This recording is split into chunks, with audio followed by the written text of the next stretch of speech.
Good morning, everybody. Happy Monday. Krystal, what's on the show today? A lot of stuff going. The president's still tweeting about the squad, so we're going to have to talk about that. And also, there's some new battleground polls out that are pretty interesting. We'll get into all of that and so much more today on Rising.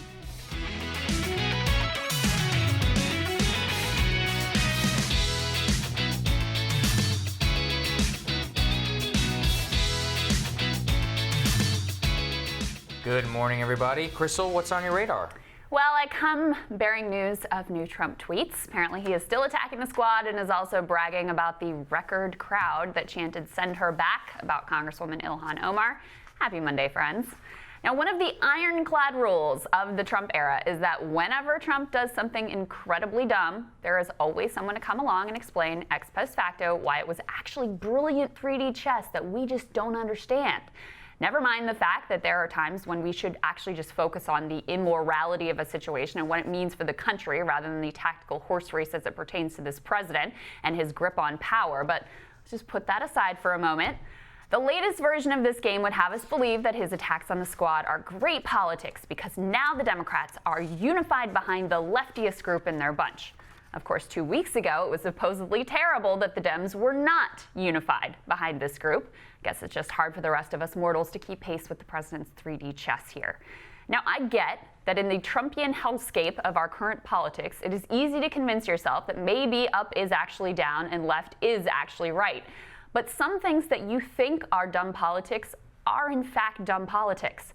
Telling a group of American citizens who are elected members of Congress to go back where they came from is in fact one of those instances. The results are in, and people were really not into this whole look. Now, as you might guess, Democrats correctly thought the president's tweets were terrible and racist, and Republicans largely thought the president should be nominated for a Nobel Peace Prize. So let's have a look at the independents, shall we? In a nearly 60-40 split, independents disagreed with the president's tweets, and only 18% described them as presidential. Overall, looking at all Americans, only 34% of all Americans were actually willing to say that the tweets were not racist. Now, there's still a line of racism, apparently, beyond which most Americans are unwilling to cross. We saw that in Charlottesville. We see it here as well. Even outside of these poll results, though, the logic of this 3D chess rationale on this one just kind of instantly falls apart when you actually take a look at it. We're supposed to believe that Trump's goal is to unify Dems behind the squad and then run against the squad in 2020. Now, just ask yourself, has any presidential candidate ever successfully run their campaign not against their actual opponent, but against a group of 4 freshman members of the House, or even some senator or a governor somewhere? Of course not. That is not the way that this works. Now, if AOC was old enough to run against Trump, I actually think she would probably destroy him. She, unlike almost any other Dem, actually understands how to do combat with this president.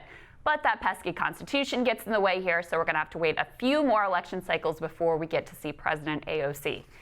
In sum, by maintaining solidarity and by refusing to apologize for their power and their very existence, the squad has exposed Trump far more effectively than 1,000 cable news panels or $1 billion in TV ads ever could.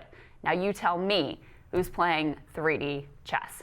Sometimes the laws of political gravity still apply. I'm not saying this is the end of the president or whatever, but it reminds people the parts of this guy that they do not like. Remember, the economy is very good. He's an incumbent president. He should be sailing to re-election, and he may well get re-elected, but he's not sailing to re-election, and that is because of this type of stuff. Yeah, the 3D chess stuff is stupid, and you're right. I think the real issue is that instead of framing the debate around Ilhan Omar, which is, by the way, if you actually talk to the Republicans and they're like, all they actually say is like, well, Ilhan Omar. I think AOC is a brilliant politician. She's far more popular and better at politics than Nancy Pelosi or everybody else in the Democratic caucus. Yeah. And Trump's real error here is by not focusing, because even if you ask him, he only focuses his attention on Ilhan, and instead of attacking her specifically, she's making people, he's, like you said, giving billions of dollars in free airtime to AOC, who turns out has many very popular political positions. So it could be a double-edged sword. I think broadly politically, it's smart to go after Ilhan Omar and have the House coalesce around her. But for AOC and to give her that much airtime, you're right. I think it's foolish. Right, to go after the squad writ large and elevate her even more, it's not going to work. No, it's absolutely not going to work.